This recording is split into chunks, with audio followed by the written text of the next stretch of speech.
Olá, muito bom dia. Está no ar o quinto episódio da websérie Lidero. Você que acompanha com a gente essa websérie promovida aí pela BASF em parceria com Notícias Agrícolas, sempre trazendo atualizações sobre o que anda acontecendo no mercado do arroz, esse mercado importante aí para a produção brasileira e principalmente as novidades, as tecnologias, enfim, tudo que vem sendo empregado e que vem tornando esse mercado diferenciado, principalmente da parte da produção, da parte da comercialização, enfim, tudo o que o produtor precisa saber para ter nas mãos aí um diferencial na hora de produzir o seu arroz. E nesse quinto episódio, a gente vai destacar um pouquinho sobre o que está acontecendo no Brasil em termos de cadeia produtiva do arroz, principalmente como é que funciona essa cadeia produtiva, quais as novidades, quais, enfim, os futuros aí que a gente pode projetar para a cultura. E quem nos ajuda a entender um pouco mais desse mercado, dessa cadeia, são duas participantes hoje. Graziela Moraes está aqui com a gente. Seja bem-vinda, Graziela. Ela é gerente de marketing de cultivos arroz e trigo da BASF. Obrigado pela participação, Graziela. A gente que agradece, né, de poder estar aqui e poder falar sobre um cultivo que é tão tradicional para nós brasileiros. Eu agradeço também aqui a presença da Vanessa. Muito bem. Está com a gente também a Andressa Silva. A Andressa é diretora executiva da AB Arroz. A AB Arroz, que é uma associação do setor focada principalmente na indústria, nas cooperativas. E a Andressa vai contar para a gente um pouquinho mais de todo o trabalho que vem sendo desenvolvido. Graziela, me permita começar com a nossa convidada aqui na websérie Lidero, para entender um pouquinho mais justamente da função da Abiarroz, né? Explica para a gente, Andressa, para quem ainda não conhece também o trabalho de vocês aí na Abiarroz, a importância da instituição, enfim, como que a entidade está contribuindo aí para o mercado do arroz brasileiro. Seja bem-vinda.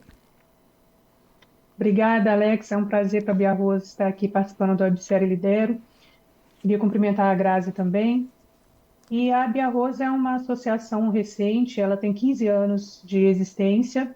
Ela representa as indústrias e cooperativas de beneficiamento de arroz a nível nacional. É uma entidade que faz a interlocução do setor com o governo. Nós temos atuação no âmbito do executivo, do legislativo e do judiciário. Então, trabalhamos toda a parte de acompanhamento de formulação de políticas públicas. Atualmente, estamos muito dedicados na questão da qualidade do arroz, na regulamentação da Lei de Autocontrole, a Lei 14.515. Trabalhamos também no legislativo acompanhamento da reforma tributária, que vai ser uma grande mudança de chave para o setor orizícola, em função das distorções que existem hoje de guerra fiscal. Então, nós estamos atuando muito firmemente na reforma tributária junto aos parlamentares. No judiciário também temos algumas ações relevantes, a principal delas é referente ao Fundo Rural, a subrogação da indústria no pagamento do Fundo Rural. Nós estamos como amicus curiae e outras ações. E também trabalhamos para abertura de mercados, né? Nós temos um projeto de exportação e daí fazemos toda a articulação com os adidos agrícolas, já abrimos mercado da Colômbia, do Peru, do México, estamos focados agora na China. Isso é um pouco das nossas atividades. Muito bom. E já começa contando para a gente, Andressa, qual que é o cenário hoje de mercado para o arroz no Brasil, né? O que, que a gente tem de importante a se destacar e principalmente em termos de produção, produtividade, concentração da produção, enfim, qual que é o cenário existente hoje em relação ao arroz? Bom, a cultura orizícola vem reduzindo a área de plantação ao longo dos anos. Na safra 2022-2023, nós tivemos a menor área plantada dos últimos 26 anos no estado do Rio Grande do Sul. Se você for comparar a nível de Brasil, foi a menor área dos últimos 47 anos. Embora nós tenhamos um aumento de produtividade em função da tecnologia, a gente tem o suporte da Embrapa, do IRGA, da BASF, de universidades, enfim, entidades de pesquisa, mas o fato é que vem reduzindo também o volume de produção. Então, nesse ano de 2024, nós tivemos uma safra de 10 milhões e 500 mil toneladas, foi uma safra superior à safra do ano passado, de 10 milhões de toneladas, mas inferior ao que a gente presenciou nos últimos 5 anos, quando nós chegamos a ter uma produção de 12 milhões de toneladas. Então, essa redução diária acaba fazendo com que haja também um reflexo no preço na gôndola do supermercado em função da redução de oferta do produto. Não temos problema de desabastecimento, o Brasil é autossuficiente na produção de arroz, mas é preciso que a cadeia esteja bem remunerada, que haja estímulo, incentivo para o produtor se manter no campo, para que a gente mantenha a continuidade da atividade e, com isso, evite de ter uma dependência externa para a importação de arroz e abastecimento do mercado interno, né? Então, o cenário hoje a expectativa é a melhor possível em relação ao próximo ano, né? Os preços praticados nesse ano acabam incentivando o produtor a aumentar a área para o próximo ano. Então, nós estamos agora entrando no período de entre-safra, mas com boas expectativas em relação ao próximo ano. Muito bem. Já já a gente tenta entender um pouquinho dessa decisão do próprio produtor de redução de área, enfim, e como é que vocês estão acompanhando essa situação. Mas eu queria colocar na nossa conversa a Graziella, justamente para entender como é que a BASF está enxergando, Grazi, o atual mercado do arroz.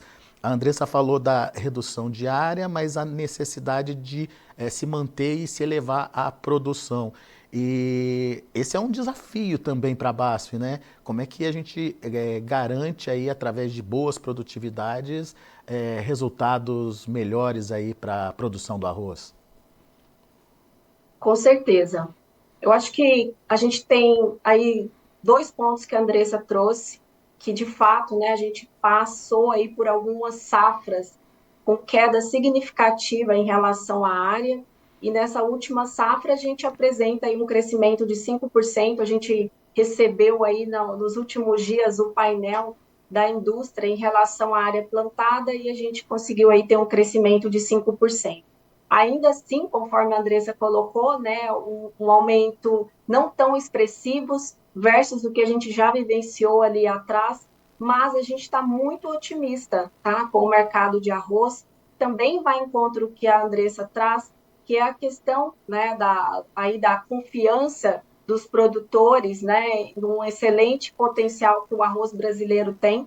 A gente tem que trazer também que o arroz brasileiro ele vive, né, um momento mercadológico muito interessante quando a gente coloca a questão de preço e a questão de produtividade, como você bem colocou, né? A gente vê indústrias, assim como a BASF, trabalhando fortemente em tecnologias para que consiga contribuir com esse agricultor para ter cada vez mais lavouras limpas e com altas produtividades. A gente tem também a expectativa, ela é muito animadora, até eu diria, a próxima safra em relação à produtividade, né? Com todos os materiais que a gente tem aí no mercado, a gente vê um crescimento em relação à produtividade e um nível aí de amadurecimento mesmo em relação à genética, falando especificamente de genética. Então, eu acredito aqui que é uma grande oportunidade para os risicultores seguirem investindo e colhendo os frutos desse cenário promissor que a gente está vivenciando no cultivo do arroz.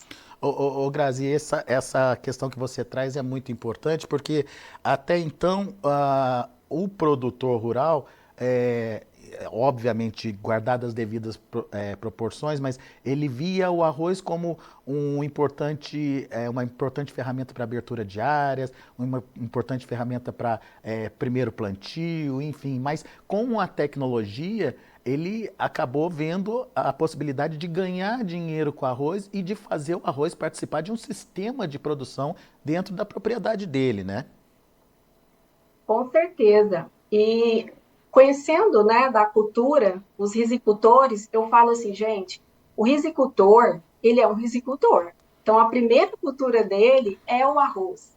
Então, a gente vê isso muito forte, muito enraizado, tá? E ele tem como segunda cultura, que é importante ele trabalhar, até a gente recomenda, e aí acho que mais para frente a gente pode entrar nisso, a questão da soja, né? Para poder rotacionar e trazer essa longevidade da lavoura dele, uma lavoura cada vez mais produtiva e rentável, além de sustentável também, aqui falando em relação à evolução do plantio como um todo, das lavouras como um todo de arroz. Acho que é por aí. Muito bom. Andressa, vamos retomar aquela ideia que você trouxe de redução de área de produção, né? O que motivou, na sua opinião, o que vocês têm observado aí, que tipo de motivação levou a produção a ser reduzida? E mais do que isso, essa possibilidade de integrar e colocar o arroz como uma cultura rentável, pode trazer de volta aí esse crescimento de área para a produção, e a gente precisa desse crescimento acontecendo?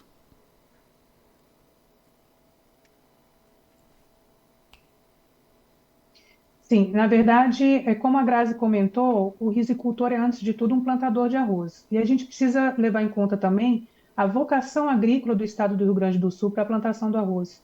Hoje, o estado é responsável por cerca de 70% de todo o arroz produzido no país, e isso se deve às condições específicas geográficas de várzea, né, que acabam contribuindo para o equilíbrio ambiental e para a produção agrícola, levando a uma produção mais sustentável.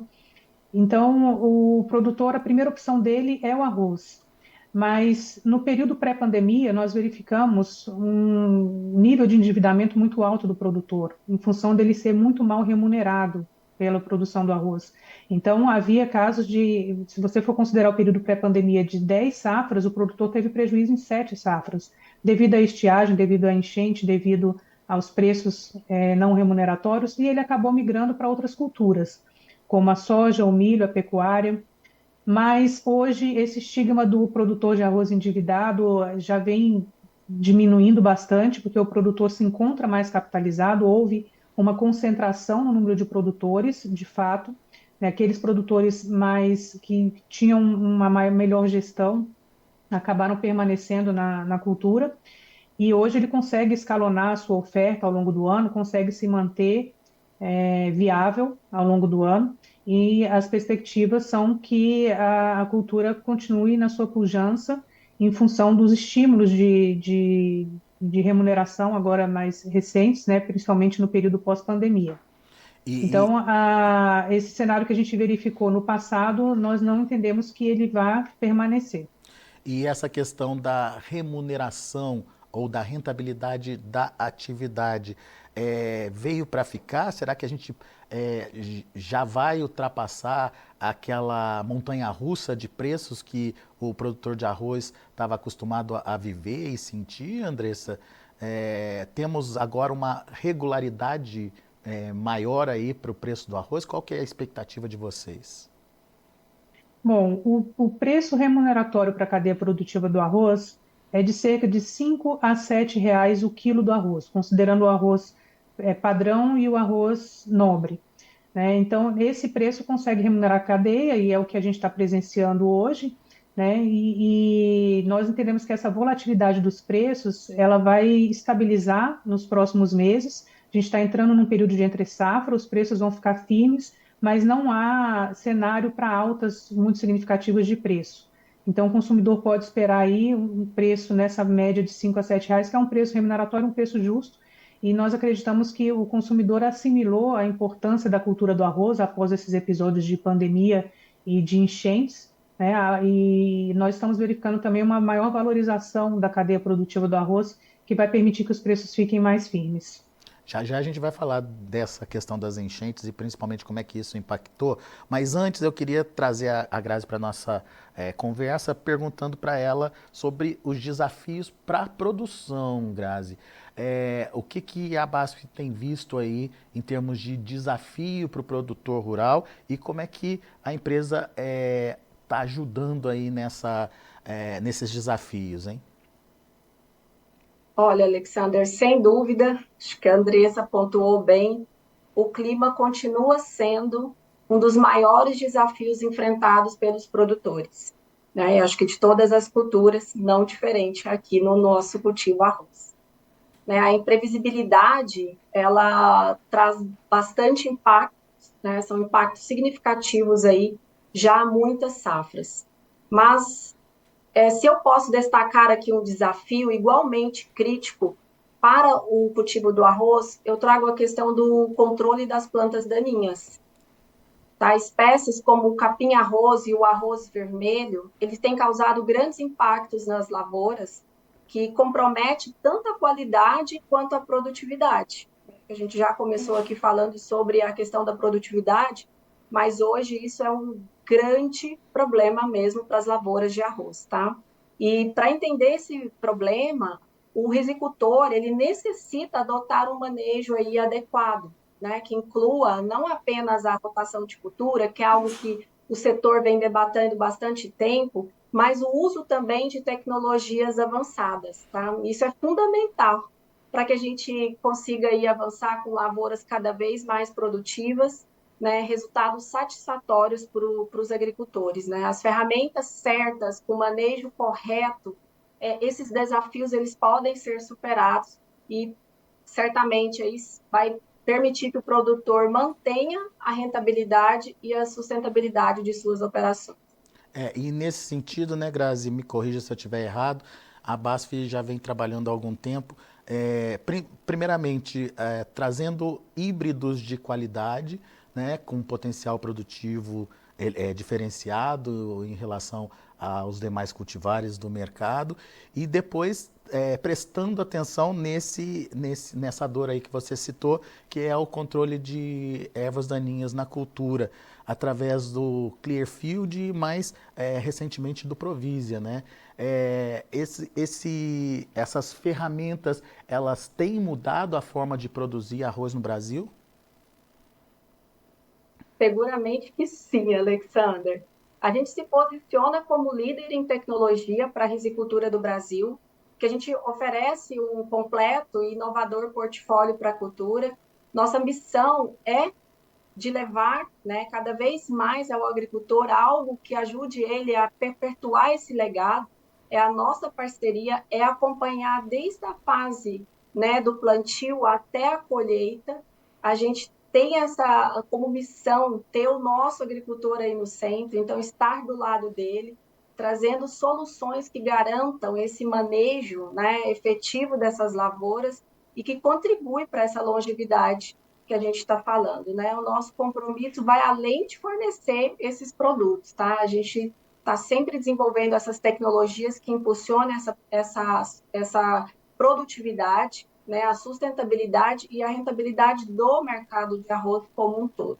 Então, acho que vale, né, aqui até citar, por exemplo, as sementes Lideiro da BASF, né, que são especialmente desenvolvidas para atender o sistema Clearfield Provisia, que são duas tecnologias, né, que perduram, o Clearfield há mais de 20 anos e o Provisia, uma tecnologia nova que a gente acabou de lançar, né, traz uma genética avançada híbrida, porque são materiais híbridos aqui que oferecem teto produtivo, qualidade industrial dos grãos, né? Essas sementes são fundamentais aí para a gente seguir esse legado entregando esses resultados. O sistema Clearfield, como eu disse, ele tem mais de 20 anos, né, que ele está aí no mercado contribuindo com as lavouras, é uma referência no controle de daninhas, né, do capim-arroz e o arroz vermelho, que é o principal desafio que a gente também aqui já comentou, e esse sistema Provisia é o que vem aí para complementar, né, o Clearfield. Ele não substitui, existem muitas dúvidas no setor, Alexander, em relação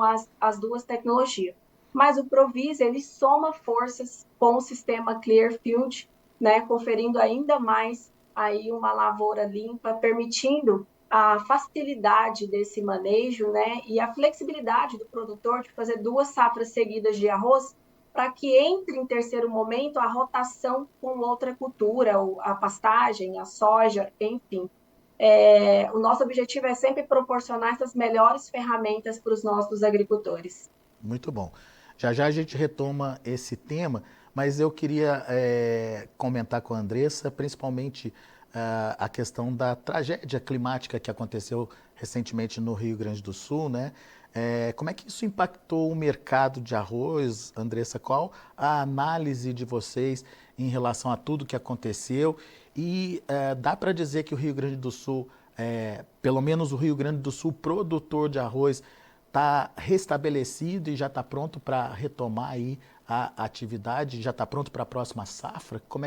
Qual que é o contexto hoje que vocês analisam sobre produção de arroz depois dessa tragédia?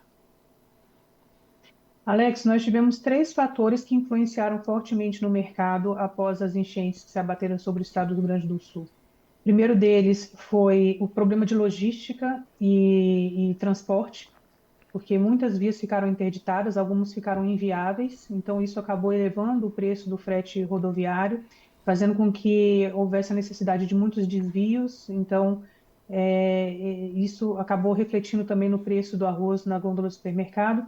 Um outro fator foi as compras de pânico, assim como aconteceu na pandemia, o consumidor, ao saber das enchentes e sendo o Rio Grande do Sul o maior produtor de arroz do país, se preocupou com a possível escassez do produto no mercado. Então, o produtor correu ao mercado para fazer compras, se abastecer, se estocar, né? E isso também levou a uma sensação de escassez, de falta, havia uma incerteza com relação ao volume de produção perdido e refletiu nos preços igualmente.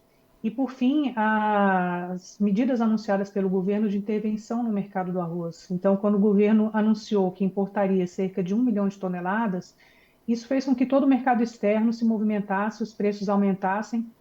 Nós temos um mercado externo de cerca de 55 milhões de toneladas negociadas entre importação e exportação. E se um agente anuncia a compra de 1 milhão de toneladas, isso mexe profundamente com todo o mercado. Foi o que aconteceu. Então, nós tivemos alta de preço no mercado externo, o Brasil acompanhou essa alta de preço.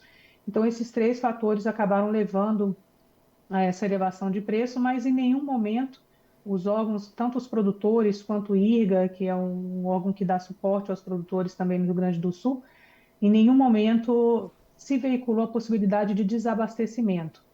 Então, nós temos quantidade de arroz para suprir o mercado até a próxima safra, isso é inconteste, né? Mas houve essas dificuldades iniciais que comprometeram a comercialização. Muitos produtores tinham incerteza com relação ao volume perdido, seja em silos ou seja na própria lavoura, principalmente na região central do estado do Rio Grande do Sul. Isso vem se regularizando. Nós entendemos que para a próxima safra, como houve uma quebra de 5%, pontual também, mais localizado na região central, não vai comprometer o plantio da próxima safra, né? Já foi comentada aqui a expectativa otimista em relação à próxima safra, principalmente em função dos preços, e porque não houve um comprometimento da lavoura para o plantio da próxima safra. Essa quebra de 5% que você citou se refere basicamente aos prejuízos causados pela enchente ou de uma forma geral, Andressa? Exatamente, só no estado do Rio Grande do Sul, né? Foi essa quebra de 5%, mas como foi comentado aqui também, essa safra teve um volume de produção de 10 milhões e 500 mil toneladas, muito superior à safra do ano passado, que foi de 10 milhões de toneladas, e o abastecimento transcorreu normalmente. Muito bem. E daí você citou para a gente três fatores que interferiram aí na formação do preço no final das contas, né? Alta por conta da logística, a compra dos consumidores para fazer estoque, e isso gerou uma demanda inesperada aí no mercado, e a intervenção do governo que impactou o preço no mercado internacional. Esses três fundamentos já estão superados? O arroz agora já voltou ao preço que deveria, Andressa? O arroz voltou ao preço que nós consideramos necessário para a manutenção da atividade, para a remuneração da cadeia produtiva. Então, nós não achamos que vai haver nenhum pico de preço, como foi comentado aqui, embora a gente esteja entrando no período de entre-safra, mas os preços vão se manter firmes ao longo do segundo semestre, são preços remuneratórios, e os efeitos da enchente, surpreendentemente, a questão logística está se regularizando assim, de forma bastante efetiva. O mercado tem passado agora por uma ressaca em função das compras concentradas no primeiro semestre, então agora as compras diminuíram, né? Então não vai haver nenhum episódio que vai justificar um aumento de demanda agora nesse período de entre-safra, a demanda vai se manter regular, então nós entendemos que não vai haver nenhuma volatilidade de preços muito acentuada. Muito bem. Bom, Grazi, voltando aí para a nossa discussão sobre a necessidade da tecnologia e justamente nesse contexto, né, de não faltar arroz, não faltar uma produção de qualidade principalmente, eu queria entender um pouquinho quais as principais soluções, né, que a BASF traz aí para o risicultor? Você já citou algumas delas, e, consequentemente, como é que a BASF está apoiando aí o mercado do arroz no Brasil? Bom, Alexander, eu acho que a ressaltar aqui as duas tecnologias, o Clearfield e o Provisia, que têm sido tecnologias essenciais para contribuir com esses agricultores no manejo em relação às plantas daninhas. E volto, né, a frisar, a Clearfield tem sido a tecnologia que vem contribuindo há mais de 20 anos com esses agricultores, e agora a gente teve a chegada do Provisia para poder somar aí junto os agricultores. Além disso, a gente conta com todo um portfólio para contribuir dentro da lavoura do agricultor durante todo o seu manejo até a colheita, tá?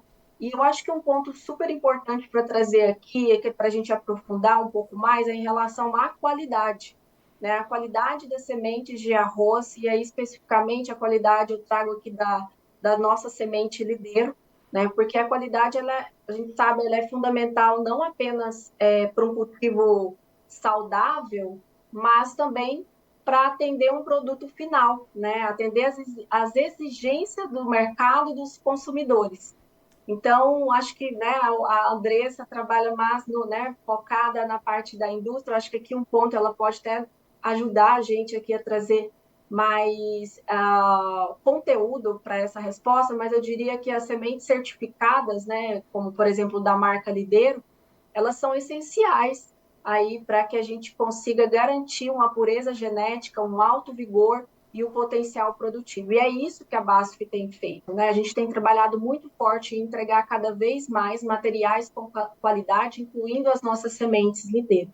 Essas características, né, elas são decisivas para que o agricultor possa ter esses tetos produtivos que a gente tem falado aqui bastante, né, e maximizar os seus rendimentos.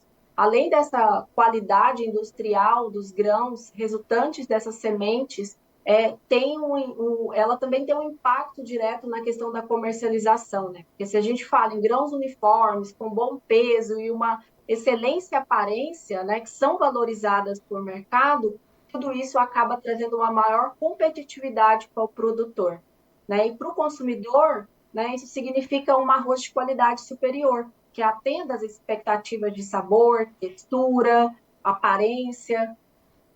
Portanto, assim, né, investir em sementes, né, também de alta qualidade, o produtor ter essa consciência, né, não é só uma estratégia, né, eu acho que hoje é essencial para a questão aí da perenidade aí do cultivo dele, né, e aí para nós, enquanto BASF, fornecer esses materiais tá ali como nosso guia, nosso mantra, cada vez mais a questão de qualidade em todas as nossas sementes. É um compromisso que nós temos aí com a excelência em relação à semente. Antes de avançar para a Andressa nesse tema relacionado à qualidade, queria que você, Grazi, trouxesse também um pouquinho da perspectiva da BASF em relação ao que aconteceu lá no Rio Grande do Sul, principalmente com essa questão das enchentes, né? Como é que isso impactou as lavouras por lá e como é que os risicultores, os produtores de arroz estão se preparando aí para a próxima safra? Vocês sentiram alguma diferença, alguma dificuldade da retomada? Ou os produtores estão aí de cabeça erguida e vão, de fato, produzir uma boa safra aí para o próximo ano? Alexander, eu sou goiana e há muito tempo já no agro, atendendo o Brasil, tenho ali uma grande proximidade com o povo ali gaúcho. E eu digo que depois que aconteceu, eu desci para o sul e eu voltei e falei, gente, eu estou assim inspirada até por ver tamanha força desse povo, tá, em fazer ali as coisas, tendo o que precisava ser feito, né, e em frente com força de vontade, sofrendo, mas seguindo em frente, tá? Então, assim, é algo que ficou muito forte para mim. E sim, a gente teve, né, lavouras impactadas. Eu acho que o arroz tinha pouca lavoura ainda, né, a ser colhida, O maior impacto que a gente tem até o momento mapeado foi em áreas de soja, mas, óbvio, a gente trouxe alguns impactos até no que já estava colhido em relação a arroz, mas ainda assim um impacto menor quando a gente compara com o impacto de soja, e até recentemente a gente recebeu uma análise, um estudo, né, das áreas dos agricultores impactados, que também aí tem um número considerável em relação a milho. Tá? Então, assim, são produtores que sim estão impactados. A BASF tem se posicionado muito forte no sentido de apoiar e suportar, né, participando aí de alguns grupos de trabalho com associações, entidades e outras indústrias para poder apoiar esses agricultores, principalmente no que tange à recuperação de solo, tá? Porque a gente fala, olha, a gente entendeu que tem os grupos de agricultores que tiveram impacto, mas, por exemplo, que conseguem fazer essa safra esse ano. E como que a gente pode suportar esses agricultores para que eles consigam executar essa safra 24 e 25 que está para iniciar? Mas tem aqueles agricultores que tiveram seus solos totalmente degradados, né? Eles não vão conseguir entrar com uma safra agora, mas como que a gente também pode contribuir com esse agricultor para que ele retome, né, ali o solo, a saúde do solo, e consiga novamente ali ter um plantio naquela área. Então a gente tem trabalhado fortemente em conjunto, unindo forças, né, com todas aí as frentes que estão trabalhando para poder apoiar esses agricultores impactados. Mas o produtor gaúcho não baixou a cabeça não, né, Grazi? Vem uma É boa isso que eu safra aí, falei. né? Eu saí de lá super inspirada, né? Porque é um povo que eu vou, olha aqui, eu vou te falar, viu? Eu fiquei admirada de ver quando eu estive lá. Eu estive lá coisa de 10 dias depois, Alexander. E eu tive com produtores impactados, eu tive com pessoas do time que também são produtores aqui, que trabalham, colegas de trabalho que são produtores e estão ali na região, e com outros colaboradores, e a gente são gaúchos que estão ali vivenciando a cultura, né, trabalhando no dia a dia ao lado do agricultor, e essa turma aí não abaixa a cabeça de forma alguma, é seguir em frente, fazer o que tem que ser feito e, né, passar por esse grande desafio, né, essa grande catástrofe, mas assim, você vê o brilho ali, né, tem aquela força ali para seguir e superar esse momento. É isso aí. Muito bom. Bom, Andressa, pegando aquele gancho que a Grazi trouxe para a gente da qualidade, né? A necessidade de produzir cada vez mais um arroz de qualidade. Qual que é a importância disso para as indústrias? Qual a importância disso para o beneficiamento, enfim, para o processamento do arroz? E como é que vocês da Bia Arroz trabalham nesse incentivo aí à produção de qualidade? Bom, Alex, o Brasil é reconhecido internacionalmente pela qualidade do grão de arroz, né? Então, nós não temos o preço mais competitivo do mercado. Atualmente, o preço da saca de 50 quilos é de US$ 22 contra um preço internacional de US$ 16. Mas nós temos mercados que consomem o arroz brasileiro pela sua qualidade. São mercados muito exigentes, como Peru, Estados Unidos, Costa Rica. Os Estados Unidos é um produtor de arroz, grande produtor de arroz, mas embora ele produza o arroz, ele exporta para a América Central e consome o arroz brasileiro. Então, a qualidade é um ponto essencial. Não, nós temos a vocação agrícola, temos qualidade no produto, mas precisamos manter essa qualidade. E isso requer uma cooperação a nível de cadeia produtiva, uma integração da cadeia produtiva, para que as entidades de pesquisa possam escutar os produtores. Agora, mais do que nunca, vai ser necessário trabalhar na resiliência da cadeia produtiva, né, diante dessas crises climáticas. Então, criar sementes mais resistentes a intempéries climáticas vai ser uma demanda futura, é uma demanda premente, né? Além das entidades de pesquisa, o produtor entender qual é a demanda da indústria em termos de qualidade industrial, a indústria trabalhar um beneficiamento com autocontrole e rastreabilidade. A Biarroz, inclusive, vai lançar na Expo Inter o primeiro produto rastreado com a tecnologia da Embrapa. Então, é um produto que tem rastreabilidade do produtor até o supermercado, e isso reflete em qualidade, que isso significa que existe um autocontrole ao longo do processo de beneficiamento. A indústria sabe qual foi o produtor que forneceu aquele produto, a indústria tem medidas preventivas e corretivas para eventuais não conformidades ao longo do processo produtivo, ela sabe para onde foi esse produto, na eventualidade da necessidade de um recall, ela consegue identificar quem foi o responsável, consegue fazer um recolhimento rápido desse produto do mercado. Então, esse investimento em qualidade, ele depende de um trabalho de toda a cadeia produtiva. E, no fim, a gente consegue um produto de alto valor agregado para o consumidor. Você falou da questão da rastreabilidade, Andressa. São muitas etapas que são necessárias aí de serem percorridas para chegar até o grão beneficiado, para chegar àquele grão que a dona de casa vai consumir?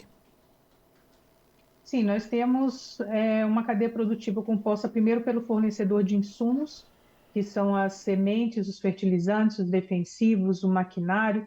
Daí o produtor, que vem com todo o manejo da lavoura. Esse produto vai para a indústria. Na indústria também tem um manejo pós-colheita, de armazenamento, de cuidado com o grão, de beneficiamento. Nesse beneficiamento a gente passa pela etapa de limpeza, de polimento, de brunimento. Daí a gente retira os resíduos, os subprodutos do arroz, que é a casca, o farelo, que vão para outras atividades. Nós temos o produto final, que é encaminhado para distribuição, então passa pelo setor de transporte, distribuição, comercialização. Essa cadeia produtiva movimenta um valor bruto de produção de cerca de 23 bilhões de reais ao ano e gera cerca de 200 mil empregos diretos e indiretos no Brasil. Então, é uma cadeia extremamente relevante, tem uma relevância especificamente no desenvolvimento regional dos estados produtores, em específico o Rio Grande do Sul, né? E é uma cadeia que vem trabalhando para incorporar a rastreabilidade, que agora, com a lei de autocontrole, vai se tornar obrigatório, né? Então, a cadeia vem se adaptando, se preparando para que haja uma rastreabilidade a nível de produtor, o nível granular. É. E a gente está com a interação aqui também no nosso chat e o Marcelo Rocha está concordando com a questão da qualidade, né? Que a qualidade do arroz brasileiro é um diferencial da nossa produção aqui. Enfim, produzir com qualidade não é só um desafio, é uma necessidade, mas que vem se consolidando, né, Andressa? Dá para dizer que, como você mesmo já apontou, a qualidade do Brasil é reconhecida até fora aqui por outros países, mas a necessidade de se produzir com qualidade é premente, né? Exato. Inclusive, nos episódios em que foi necessária a importação de arroz de terceiros países, o Brasil teve dificuldade de identificar países que tivessem uma qualidade de grão equivalente ao grão nacional, né? Então, a gente está falando de um bom rendimento, de grãos inteiros, mais inteiros, de um grão mais translúcido, de uma boa aparência, da ausência de odor. Então, são muitos requisitos que, para quem não é do setor, às vezes pode passar batido, mas para quem é do setor entende que é um trabalho bastante grande da cadeia produtiva para assegurar esse produto de qualidade para o consumidor final. Muito bom. Ô Grazi, você levantou a bola dessa questão da qualidade aí, né, da importância de se produzir com qualidade e ter um produto de qualidade para oferecer para os nossos compradores. Produzir com qualidade também existe um trabalho sério no campo, né? E você já contou um pouquinho sobre as tecnologias que estão disponíveis hoje para o produtor. Você citou o Clearfield, você citou o Provisia, mas eu queria que você contasse um pouquinho mais para a gente como é que essa tecnologia ela está ajudando, né? Como é que Clearfield e Provisia, eles juntos estão ajudando aí a garantir essa qualidade e principalmente a tornar mais efetivo esse controle das daninhas, que também, no final das contas, vai melhorar a qualidade da produção, certo? Ok, Alexander. Ah, o Provisia, como eu disse, né, ele é uma tecnologia que veio para somar com o Clearfield. Então, o Clearfield ele está no mercado há mais de 20 anos. Ele veio, né, para contribuir em relação à questão das plantas daninhas, e aí relembrando o capim-arroz e o arroz vermelho. E o Provisia, né, mas é uma tecnologia há 20 anos, está no mercado, e a gente trouxe mais uma tecnologia uma tecnologia para somar, porque ela trabalha essas resistências complementando o Clearfield, tá? Então, ele consegue contribuir com o agricultor de ter cada vez mais uma lavoura limpa. A gente recomenda, né? A gente tem uma mandala que a gente chama aqui, que a gente recomenda, né, a entrada dos produtos, né, o Clearfield, o Provisa, e na sequência a rotação ali com soja, tá? Então, a gente faz todo um sistema, uma recomendação aí para os nossos risicultores em relação ao uso dessas tecnologias. Mas como também já dito, o ponto aqui que vale também trazer é a questão da nossa genética, né? Trabalhar a genética tem todas as questões de qualidade também aí que vai dentro dessa semente e que chega até lá na ponta na cadeia aí de beneficiamento. E só para trazer alguns dados aqui para vocês, hoje a BASF, né, investe ano aproximadamente 900 milhões de euros em pesquisa e desenvolvimento.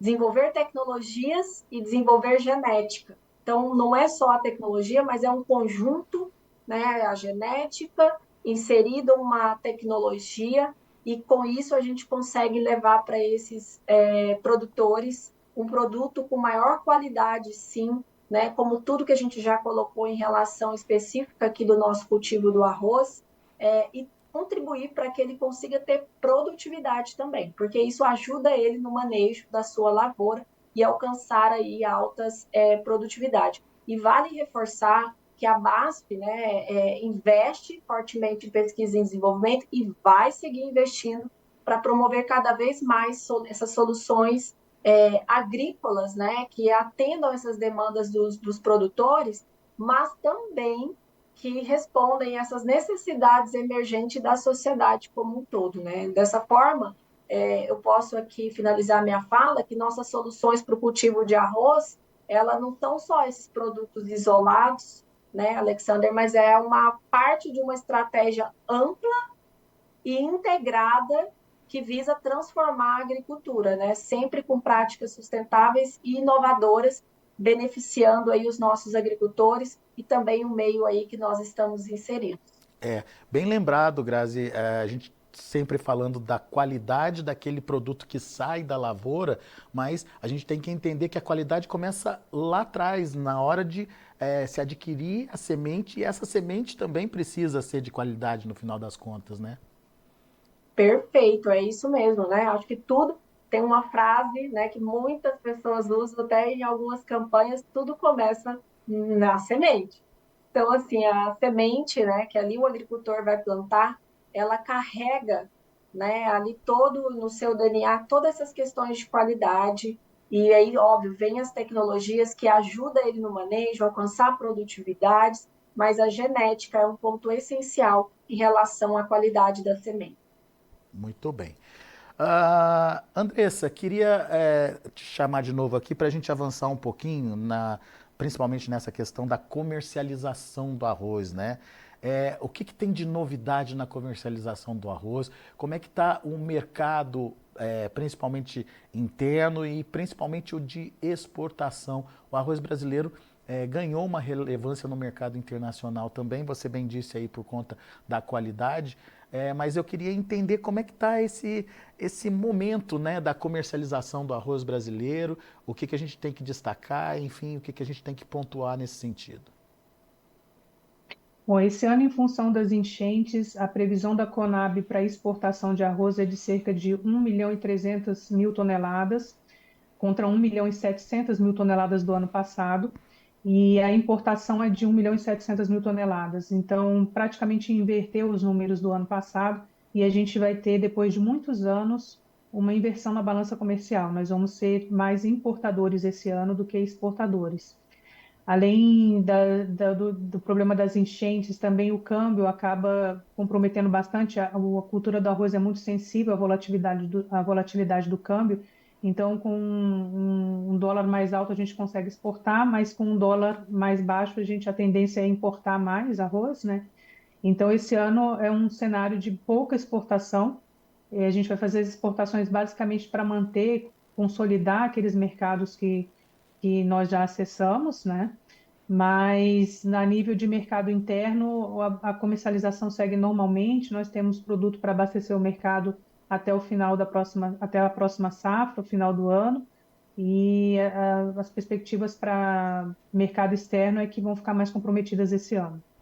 A Biarroz tem um projeto para exportação do arroz, Andressa? Como é que é essa história? Conta mais pra gente. Bem, na verdade, desde 2012 que a Biarroz tem a parceria com a Apex Brasil para promoção das exportações de arroz e atração de investimentos. Então, nós selecionamos mercados-alvo para receberem ações promocionais da Apex em parceria com a Biarroz. Esse ano, na verdade, ontem, nós tivemos a renovação do nosso projeto de exportação junto à Apex Brasil. Nós caminhamos para a sétima renovação. E isso é uma vitória para o setor, porque a chancela da Apex nas feiras internacionais é muito importante para que a gente trabalhe a imagem do arroz brasileiro em parceria com a chancela do governo federal, né? Então, nós renovamos esse projeto, selecionamos 9 mercados-alvo, e esses mercados vão receber ações de imagem, também de trocar informações, estudos, levantamento de estudos, rodadas de negócio. Então, tanto os importadores vêm para o Brasil, como as nossas empresas vão para fora para participar de rodadas de negócio, principalmente às vésperas de feiras importantes internacionais. Então, o projeto apoia as empresas na capacitação, no fornecimento de números, de dados, de quais são os requisitos fitossanitários, as tarifas praticadas, como que é o mercado consumidor daquele mercado-alvo. Então, todas essas informações o projeto provê para as empresas, e as empresas têm o suporte da Apex na realização das feiras também, e assim a gente consegue se manter presente nos mercados que a gente quer acessar, nos mercados que a gente busca consolidar, além de um trabalho também de abertura de mercado, né? É. Então, como foi dito aqui, nós já abrimos mercado para Colômbia, para Peru, para México, estamos caminhando para a abertura da China. Já temos troca de informações entre os ministérios da Agricultura da China e do Brasil, e a perspectiva é muito positiva. Então, se a gente conseguir abrir o mercado chinês, a gente está falando de uma mudança no patamar de produção de arroz a nível de Brasil. E hoje a gente atende alguns mercados externos, mas a demanda da China é muito superior, né, à demanda que provém desses outros mercados. Então, a perspectiva é de que a gente tenha um bom resultado para a cadeia produtiva do arroz, que a gente possa expandir a capacidade de industrialização e de produção da cadeia. Ou seja, é um trabalho de consolidação dos mercados já abertos, mas também de busca de novos mercados aí para colocar o arroz brasileiro. E tem muito mercado para ser explorado ainda, Andressa? Bom, a tendência é sempre se manter nos mercados mais próximos, né, da América Central, em função da proximidade logística, da questão cultural também, mas a Biarroz busca levar o nosso projeto para a Arábia Saudita, para a China, para a África, para países mais distantes, mas que são países importantes consumidores. A China, ainda que seja um grande país produtor, ela consome um volume muito elevado de arroz. Então, ela também busca diversificar os seus importadores como forma estratégica, né?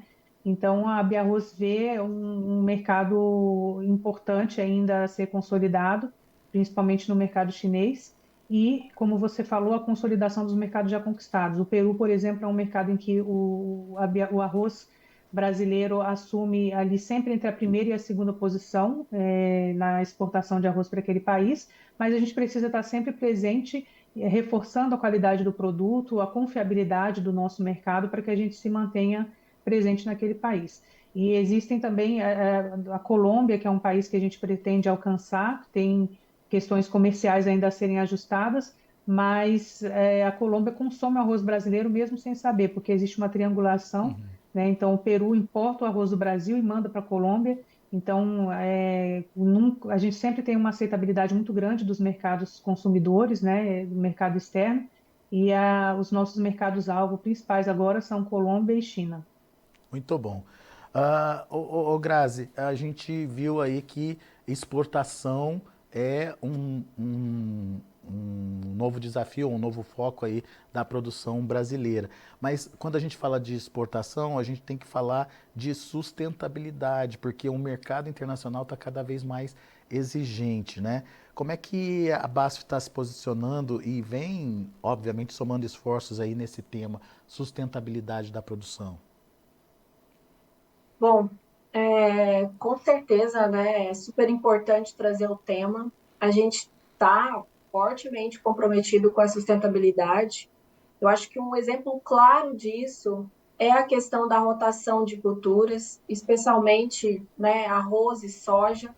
A rotação com soja em áreas de várzeas, né, é uma prática que não apenas a gente busca otimizar o manejo agrícola, mas trazer essa rentabilidade, né, das propriedades.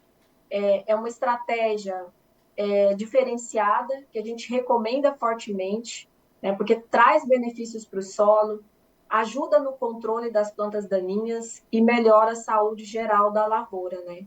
A rotação de culturas ela é fundamental para essa sustentabilidade das lavouras, de arroz especialmente, né? E falando aí mais específico para o sul do Brasil, que é onde a gente enfrenta esses maiores desafios específicos, como a resistência da planta daninha, de algumas plantas daninhas, e a questão do clima, né? Que a gente tanto falou e tanto está vivendo essa situação ali pós as enchentes, né? E ao integrar essa rotação ao manejo agrícola, os agricultores eles podem reduzir essa pressão de plantas daninhas, melhorar essa estrutura do solo e, ao mesmo tempo, aumentar a eficiência em relação ao uso dos insumos, né? E aí, né, enquanto BASF, a gente acredita que essa adoção ela é essencial, né, principalmente aliadas às tecnologias, né, que aí é o que a gente já falou também na sua pergunta anterior até, essa rotação ela entra muito forte e essas tecnologias que hoje nós temos, né, e ofertamos aí aos agricultores, consegue potencializar e trazer essa sustentabilidade para as lavouras dos agricultores. Muito bom. Pessoal, infelizmente o nosso tempo aqui está estourado já, mas eu queria, não posso deixar de agradecer o pessoal que está acompanhando a gente pelo YouTube, chat do YouTube. A Tássia Tolentino está aqui com a gente, a Rita Camila, Eduardo Ortiz, a Thaísa Tolentino também aqui com a gente, Marcelo Rocha, aliás, o Marcelo parabeniza vocês, meninas, dizendo aí que ambas têm muito conhecimento. Obrigado, Marcelo, pela participação aqui com a gente. E antes de encerrar, eu gostaria de ouvi-las, né? E principalmente que vocês deixassem suas mensagens, né? Para o produtor que está ouvindo a gente, para o setor, né? Que tem esse desafio de avançar na questão de qualidade, de sustentabilidade, de conquista de novos mercados, enfim, uma mensagem final aqui para o nosso público. Vamos conversar com você, Andressa, pode ser? Sim, Alex. Na verdade, eu queria agradecer os ouvintes e agradecer a oportunidade de participar da websérie. A cadeia produtiva do arroz é uma cadeia bastante resiliente a crises climáticas, econômicas, sanitárias, como já se provou ser, em função da ocorrência de estiagem, de enchente, de pandemia, de problemas da ordem econômica, mas é uma cadeia que busca sempre se aprimorar. Eu queria deixar uma mensagem muito fortemente ligada à questão da integração da cadeia, da importância desse diálogo com entidades de pesquisa, com produtor, indústria, para que a gente possa atender o consumidor final da melhor forma. Então, a mensagem é de cooperação, de conexão com o consumidor, é aproveitar o protagonismo que o arroz teve esse ano para valorizar a cadeia produtiva, valorizar o fato de sermos autossuficientes na produção de um arroz de tanta qualidade. Então, deixo aqui meu agradecimento e agradeço a Grazi também. Grazi, microfone aberto para você agora. Obrigada, pessoal, aqui pela participação, Andressa, Alexander, ouvintes. Eu quero deixar a mensagem, né, de todo apoio enquanto BASF aos risicultores, né, a essa cadeia do mercado. Como eu iniciei ali minha fala, a gente está muito empenhados em contribuir para que esse cultivo siga avançando, um cultivo que é tão essencial para a nossa cultura e cada vez mais proporcionar aí aos nossos produtores ferramentas necessárias para que eles possam maximizar seu potencial, né, e garantindo essas colheitas cada vez mais abundantes e sustentáveis, que é o ponto que a gente também falou no final, Alexander, e é super importante aqui para a BASF esse olhar em relação à sustentabilidade. Então, meu muito obrigada. Muito bem. Meu agradecimento, portanto, a Graziela Moraes, gerente de marketing de cultivos arroz e trigo lá da BASF, Andressa Silva, diretora executiva da AB Arroz. Acho que foi uma conversa muito proveitosa, muito legal, cheia de informação e principalmente mostrando aí que o Brasil não está para brincadeira não. A gente está aqui para mostrar o quanto a gente é eficiente na produção e como que os setores reunidos e unidos podem ajudar nesse sentido. Obrigado, pessoal. Voltem sempre, vocês são sempre muito bem-vindas, tá certo? Obrigada. Muito bem. Obrigada, até a próxima. Tá aí, então. Conversamos, então, com Graziela Moraes e Andressa Silva, trazendo um pouquinho dos cenários e expectativas, perspectivas do mercado de arroz, desculpem, aqui no Brasil. Daqui a pouco a gente volta com mais informações, notícias agrícolas e informação agro-relevante e conectada.